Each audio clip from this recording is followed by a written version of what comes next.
Hello friends, welcome to this session where we will analyze the Physics NEET Test 62. This is one of the easiest papers. I have found only two questions basically. I can say there were two questions were tough and 25 were medium and 18 were easy. And these tough questions might also be practiced by you. It is one of the easiest paper. There are many questions which are direct, straightforward, tick and move.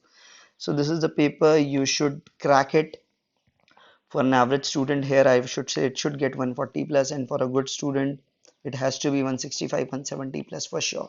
So let's see. So let's start the paper. Let's see what it is in. We'll start with the question number one. The radius of the helium nucleus is 3 Fermi. The radius of 206 lead is. So what we know, R is proportional to A to the power 1 by 3 for nucleus. So R of helium to R of this lead would be equals to 4 upon 206 to the power 1 by 3. So this is 3 upon radius of this lead is 4 upon 206. If I do this, this is 1 upon what I get. This is 51.5 to the power 1 by 3. So radius of the lead is 3 into 51.5 to the power 1 by 5, not it is 1 by 3, sorry. So now you know 27 ki power 1 by 3 is 3, 64 ki power 1 by 3 is 4. So it is somewhere between 3 and 4. So it would be somewhere between 9 and 12. So go for option C. That is the only appropriate one I can see. Next, this is the first one. Second, energy of the hydrogen atom with principal quantum number n is this, okay? The energy of photon ejected when electron jumps from 3 to 2. So you know that difference 3 to 2. Third is what minus 1.5 eV, 2 is what minus 3.4 eV. So difference you take is 1.9 eV. So it's option D. You all remember this thing. Now, next one. A body of mass m hits rigidly and normally a rigid wall with velocity v and bounces back with the same velocity. So let's assume this is positive direction. So this is velocity v. So initial momentum is mv, let's say plus x-axis, it is I cap. And it bounces with the same velocity v. So what we have finally, because direction is reverse, we will have mv minus I cap.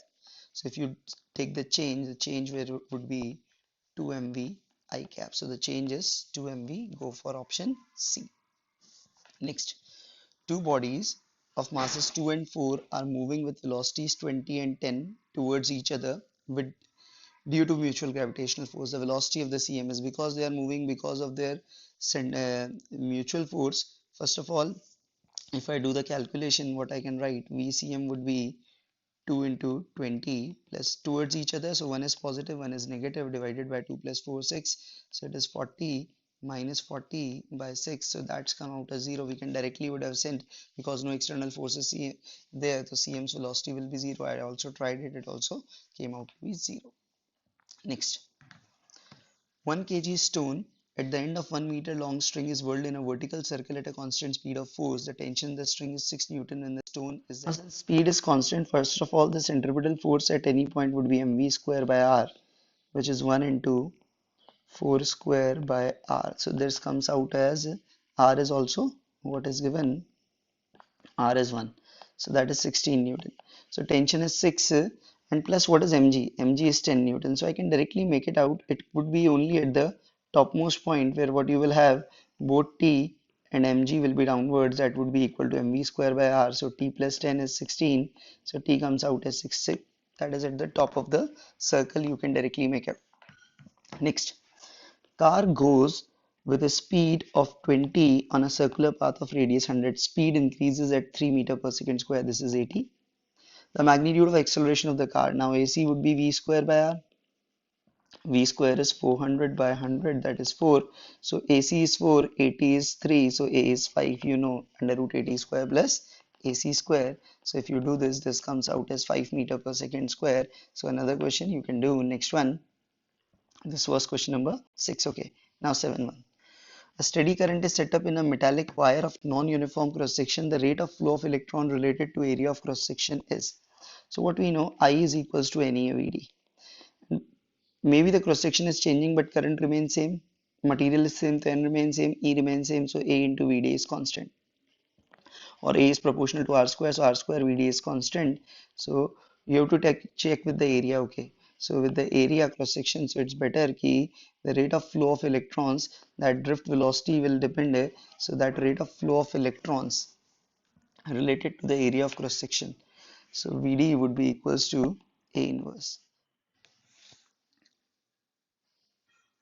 So you can see this now. Next, question number 8. If the VI graph of a for a wire of copper of length L and cross-sectional area A is shown in the figure below, the slope of the graph will be. Okay, what would be the slope of the graph will be? The slope of the graph will be less if the experiment is repeated at higher temperature. Again, this question is getting repeated. We know V is equal to IR, so here slope is equal to R. So slope will increase with temperature, so it is wrong. More if the wire of silver has lower resistance, so it will decrease. Doubled if the length of the wire is doubled, yes, R is proportional to L, so it will be doubled if the length of the wire is doubled. Go for option C. It is again a repeated one, maybe in JEE Mains or NEET, I don't remember exactly. If the cyclotron frequency is 16 megahertz, and what should be the operating magnetic field for accelerating this? We know time period is equals to 2 pi m by qb. So frequency is qb by 2 pi m. So B required would be 2 pi m frequency by q. So 2 pi m is 1.67 into 10 to the power minus 27, f is 16 into 10 to the power 6, and that is, this is, sorry, this is not B, this is divided by q, q is E.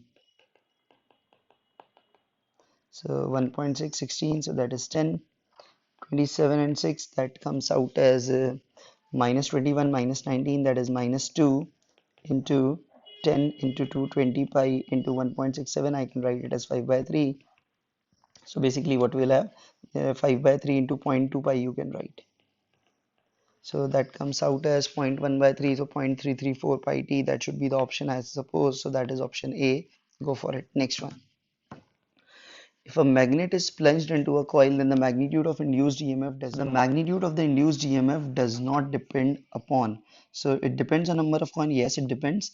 Medium of the core. Yes. Strength of the magnet. Yes. It does not depend on the resistance. The EMF induced does not depend on the resistance of the coil. You know. Next. Two identical capacitors have same capacitance. C1 is charged to V1, other to V2. Then negative ends are connected together. When the positive ends are also connected, the decrease in energy. You know delta U loss is equal to half, and let it come, it's hanging, yeah, half C1 C2 upon C1 plus C2 into V1 minus V2 whole square. That is what you remember. You have connected it to the same plates, negative to negative, positive to positive, so V1 minus V2 will be written. Both have capacitance C, so this becomes C by 2, V1 minus V2 whole square. So it is C by 4, V1 minus V2 whole square. So we'll go for option C, not A. Okay, next one. In the circuit below, the potential difference between A and B is, okay, what is A? This is A, this is B. So first of all, these two are in series, so 3 and 1, this would be 3 by 4 microfarad. This is in parallel, so 3 plus 3 by 4, that would be what we'll have, 12 plus 3, 15 by 4. And these two are in series. So first of all, the potential difference between these 2 points, let's call them, let's say M and B. So V between M and B, so between M and B, if I have to calculate, what I will say, because in series charge is same, so V is inverse to C, so that would be 1 upon 1 plus 15 by 4 into 190. So it comes out as 4 by 19 into 190, that is 40 volts. So this is 40. Now this 40 has to be divided between these two. So similarly, what we have, that VAB, that will again be, by the same logic, would be 1 upon 1 plus 3 into 40, that comes out as 10 volt. So again you can go for 10 volts. So simple voltage division, you can do the such profiles. Next, the satellite's time period in Earth is 5 hours. If the separation is increased to 4 times, then the new time period, you know, t square is proportional to r cube, t is proportional to r to the power 3 by 2. So if it is 4 times, so 4 to the power 3 by 2 is 8 times, so 8 fives are 40 hours. This is again a repeated question, we have done this before also. Next, a spherical uniform planet is rotating about its axis. The velocity of a point on equator is v. Due to the rotation of the planet about its axis, acceleration at equator is half of the g at the poles. Escape velocity of a particle in terms of v is, first of all, g at equator, you know, is equal to g naught minus omega square r, which is given as g naught by 2, you can say. So omega square r is equal to g naught by 2, and the speed of the particle would be omega r. So what we have, you can write it as v square by r is equal to g naught by 2. So it becomes gm by 2r square. So what we have, v is equal to gm by 2r under root. Now escape velocity is what you know is root 2 gm by r. So directly I can make it out, that is for root 2 gm by r it would be directly 2 times v. So go for option A, that is the answer. Next. Black body is at a temperature 2880 Kelvin. The energy of radiation emitted between 499,500 is U1. Between this is U2. Between this is U3. Wien's constant is this. So this is a question that has been asked in some examination before. You must have seen this question before. What I know, lambda mt is equal to B. So the lambda max is corresponding to which maximum energy would be emitted is 2.88 into 10 to the power 6 nanometer Kelvin upon 2880 Kelvin. So if I do this, cancel it. So this would be 1000, I suppose. So that is 10 to the power, what we can say, 10 to the power 6 nanometer. So do it 10 to the power 6, it becomes 10 to the power 3 nanometer. So around 1000 nanometer it is maximum. So U2 is going to be maximum. So U2 is going to be greater than U1 for sure, greater than U3 for sure. Next. In a Carnot engine, efficiency is 40% for a hot reservoir at T. For efficiency 50%, what would be the temperature? So what we can say, zero point 0.4 is 1 minus Tc by hot, which is T. So for 0.5 it would be 1 minus Tc by, let's say, T dash. That is what we have to do. So equating Tc from both the equations, or whatever we can write from this first one, Tc by T dash is 0.6. From the second one, Tc by T dash is equal to 0.5. Better divided. So this was not T dash, this was T. This was T only. So now what we have, T dash by T equal to 6 by 5. So T dash is 60 by 5. Go for option C again. That is what you can do, just applying the Carnot formula that you know. Next. In a refrigerator, low temperature of the coil is minus 23. Compressed gas is a temperature of 77. The amount of electrical energy spent in freezing 1 kg of water. Okay. Freezing 1 kg of water at 0 degree. First of all, what is the alpha? I need to remember coefficient of performance, that is what we write. So COP, that is equal to QC by W, you write it as QC upon QH minus QC, that is right at TC upon TH minus TC. So if I do this, TC is 20 minus 23 is 250, 77 would be what we have, 350. So 350 minus 250, so that is 2.5. Now, here the QC required is 1 kg of water to be frozen. So for in freezing, we know 1 gram requires 80. 1 grams require 80 calorie. So here, or 80 kilocalorie, you can say 80 into 10 to the power 3 for 1 kg kilocalorie. So converted into calories and now in joules. So it is 4.2 into 80, or you can say 42 into 8 into 10 to the power 3 joules. So the work required would be QC by 2.5. So what will have, 42 into 8 into 10 to the power 3 upon 2.5. So 42 8s are 8 2s are 16, and what we have, 8 4s are 32, 336 upon 2.5 into 10 to the power 3. So basically what it comes out as 25 1 2.51, or you can do 25, you can do, and this is what we'll have, 10 to the power 4, let's say. So 25 1 from 116, that is 1 4, and something, and into 10 to the power 4. So the closest one I can get is, this would be 13440, that is what I can say. There would be some difference in the units, otherwise it will be exactly the same that we are getting. So do this, you will get exactly, okay. If I, let me recheck my calculation. Okay, this was 25 1 and this was 86, sorry, so it was 13. It will come out as 134,400 joules. You can just make it out. Next. This was question number 17. It's again hanging next 18th. Current I flows through along the pipe of an infinite long straight thin walled pipe. Because it is thin walled pipe, the field inside any point is going to be 0 and outside is inverse to R. So at all points inside the pipe is same but not 0, wrong. At any point inside is 0, go for B. This is again I repeated one, I suppose. Cyclotron, again frequency of electron moving in a magnetic field of 1 Tesla is approximately, again we did the formula, frequency is QB upon 2 pi m. So 1.6 into 10 to the power minus 19, B is 1, 2 pi m, m is what you know is 9.1 into 10 to the power minus 31. So what we have, 10 to the power 12 into 1.6 upon 9.1 into 2 pi. So what we'll have now, This is if I do this, let it be 10 to the power, it won't be gigahertz for sure. Okay, so let's say if I do this 10 to the power 9, this becomes 1600 upon this. I can write it as 9.1 into 2 pi, that is 18.2 pi, that is approximately 3.14. So it would be 60 something or 50 or 60 something. So it would be 2 point something, 28 something into 10 to the power 9. So for the thing, this would be giga is 10 to the power 9, so it would be 28 gigahertz. That is going to be option D. You can make it. This was 19th. Now the 20th one. Magnetic susceptibility for a para and dia material is respectively for a para and a dia. Dia you know is very small, but in negative. For para it is small and positive. Generally we write. So go for option C. It's an easy one for you based on magnetism property of the materials. If a ball is thrown vertically upward with a speed of 40, then velocity of the ball after 2 second v is u minus gt. That is, you can apply taking upward as positive. So u is 40 minus 10 into 2, and this comes out as 20. This is perhaps the easiest one you will ever get, I suppose. The horizontal range and maximum height attained by a particle are r and h. If constant acceleration is imparted to the projectile due to winds, its horizontal range and maximum height will be. Now, because of the horizontal acceleration, vertical won't affect, the h will remain h. Now, if it is imparted a constant velocity of g acceleration of g by 4, now what we had r is equal to uxt, now it will become uxt plus half axt square, and t still you know is 2 uy by g, that is what you have as range, plus half ax. Ax is what? G by 4 into t square. So it would be r plus half g by 4. T is what you can write it as 2 uy by g whole square. So what we'll have, r plus 4 will cancel, half g. This will become uy square by g square, that is uy square by 2g, that is h. So go for r plus h comma h. Go for option D.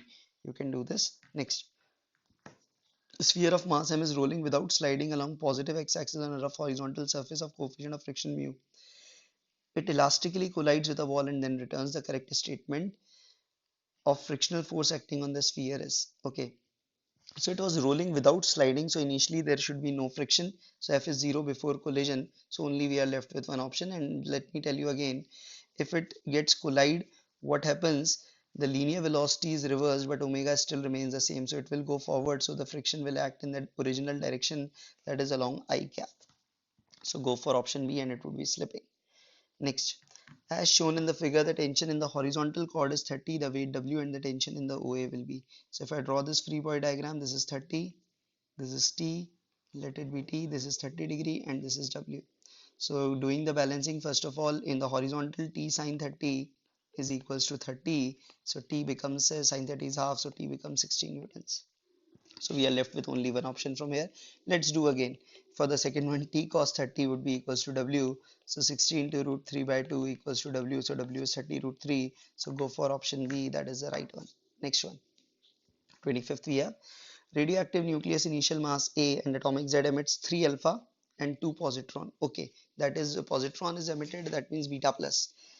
So what will have the ratio of number of neutrons to that of protons in the final one? So initially what we have, initial number of neutrons is A minus Z and proton is Z. Because of 3 alpha, we have a drop of 6. Because of 2 positive, and here we will have a drop of 6 also. So both 6 drop due to 3 alpha. Now positron. Positron emission means what we have, positron is emitted when a proton converts into a neutron plus a positron is emitted, and what we have, say some antineutrino particle is also, sorry, it is not plus 1, it is 0 plus 1, what we write, plus neutrino is emitted.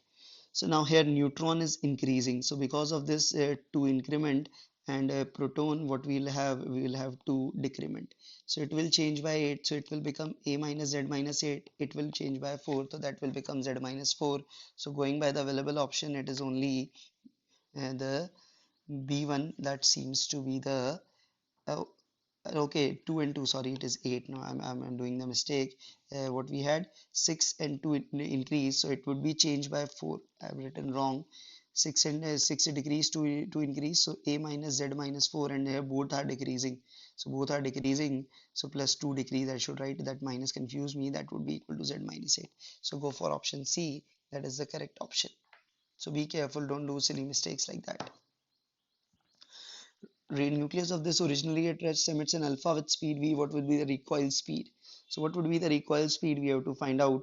So simply we can have mass of alpha into V of alpha would be mass of nucleus into V recoil. So mass of alpha, what we can say is 4 times, basically 4 times mp approximately V alpha. Remaining nucleus will have a roughly mass of 206 times protonic mass into V recoil. So V recoil is equal to 4 upon 206 times V of alpha. So that is equal to, go for option A. Again, not a tough one.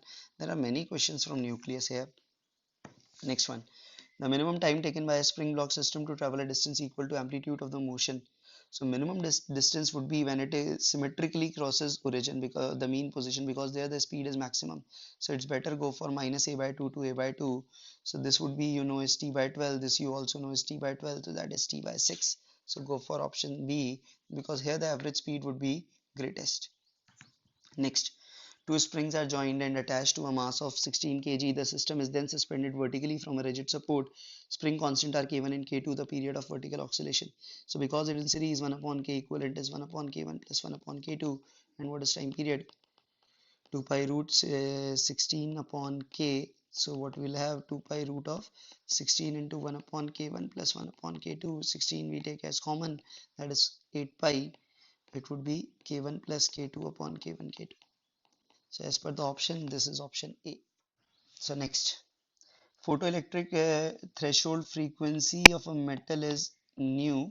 What light of 4 nu is incident, the maximum kinetic energy is, what we will have K max as, E is h times 4 nu minus threshold frequency, so h nu, that is 3h nu. Again, this is perhaps the easiest ones that we are getting in this paper.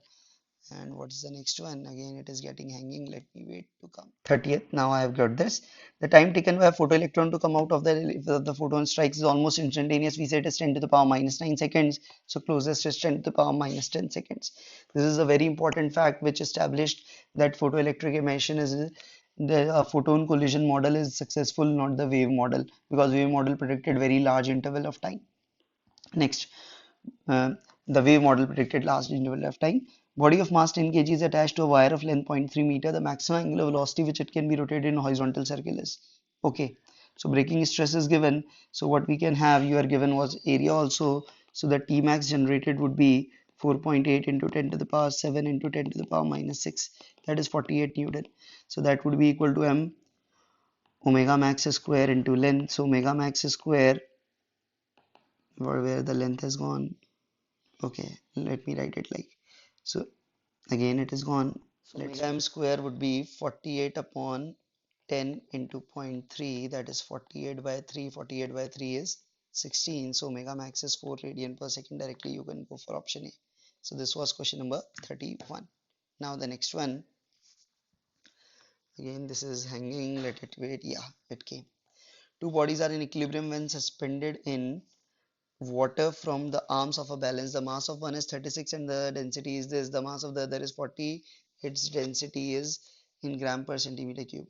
Because they are balanced, I am assuming they are at the same distances, so their apparent weights should be the same. That is what I am assuming. So first is having 36 grams. So 36 gram minus the apparent weight, directly you write as mg1 minus rho f by rho b. So that is a better way to write. So 36 into 1 minus rho of fluid, that is water. Water is 1 by 9. That would be equal to 48 into 1 minus 1 upon rho. That is what we are required. So what it comes out, this is 3, this is 4. So 3 minus 1 by 3 is 4 minus 4 by rho. So good, take this 4 by rho comes out as 4 minus 3, 1, 1 plus 1 by 3, that is 4 by 3. So rho comes out as 3. So the density comes out as 3. Go for option C. Next one. The magnifying power of a telescope is 9. Okay. When it is adjusted for parallel rays, the distance between the objective and the eyepiece is found to be 20. The focal length of the lenses is. Okay. So this is simply the normal case we will take. So we know FO plus FE would be the length, that is 20, and FO upon FE is the magnification, which is 9. So going by this, this is 2 centimeter and 18 centimeter. Let me wait for that to come. It has gone. Come again. Yes. So FO is 18 and FE is 2. So the 18 centimeter, 2 centimeter, go for option A. Again, not a tough one if you are familiar. Prism has a refracting angle of 60 degree. When placed in the position of minimum deviation, it produces a deviation of 30 degree. The angle of incidence is, we have done this so many times, this is 45 degree. I remember what we will write. Simply what we can say for the minimum case, I and E are same, delta minimum is 2I minus A. Now you can do from here. This would be 45 because I have done it too many times. Now after this we go for the 35th one. The velocities are in ground frame and the cylinder is performing pure rolling on the plank. The velocity of point A would be okay. So first of all, because this is Vp, so let's say this is omega. So what we have, Vc minus omega r is equal to Vp, and for Va it would be Vc plus omega r.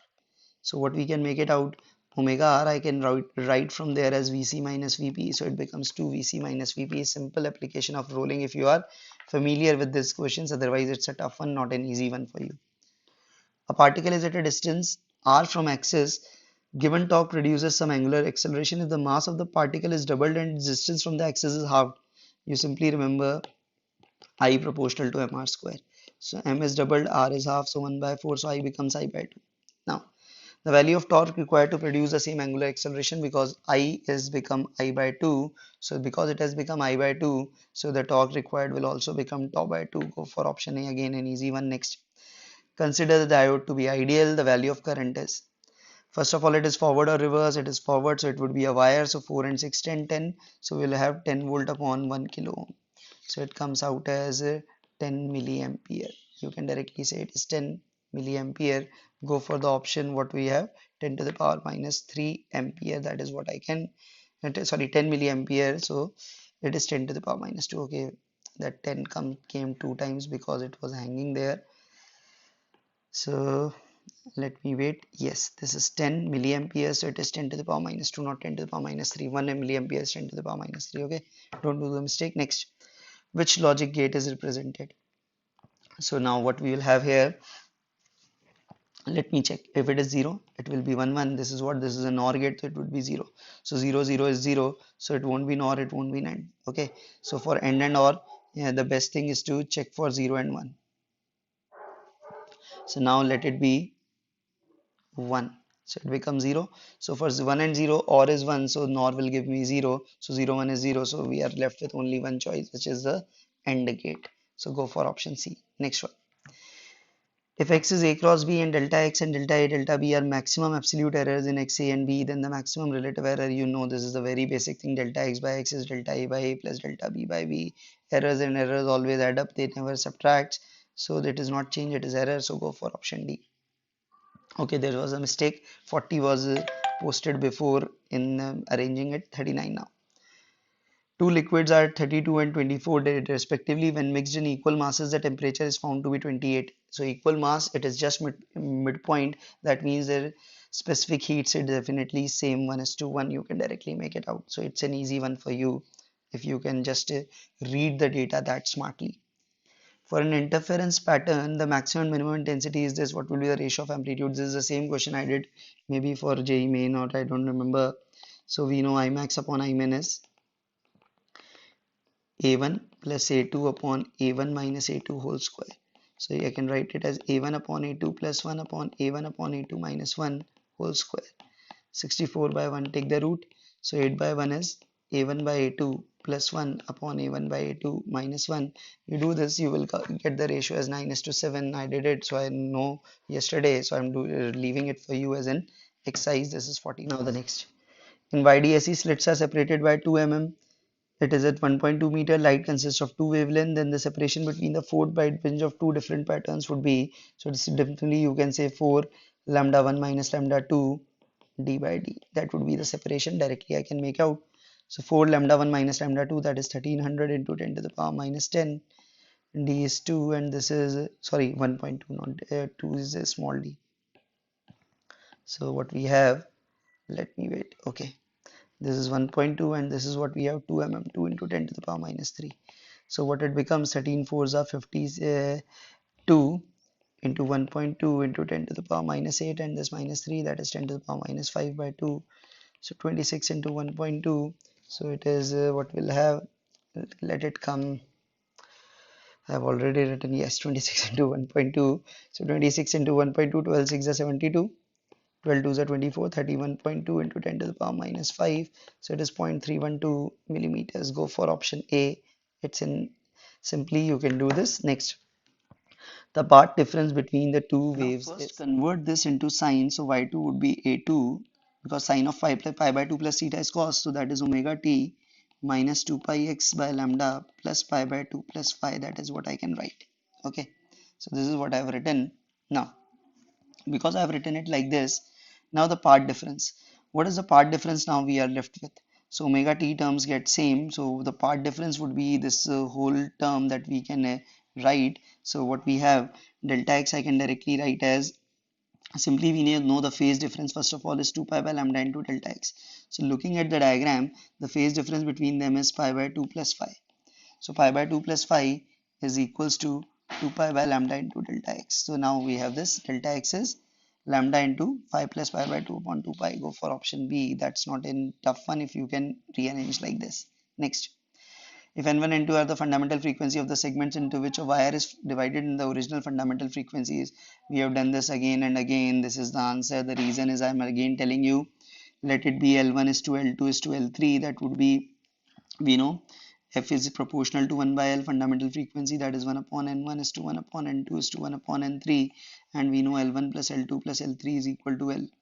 So if I do this, rearrange it, so what we'll have, the new frequency which is L would be proportional to 1 by n. So taking the proportionality constant for that, you can directly say L1 is k by n1, L2 is k by n2, that is k by n3, and that is k by n. So it becomes 1 by n is equal to this. So this is fourth or fifth time I'm solving this question.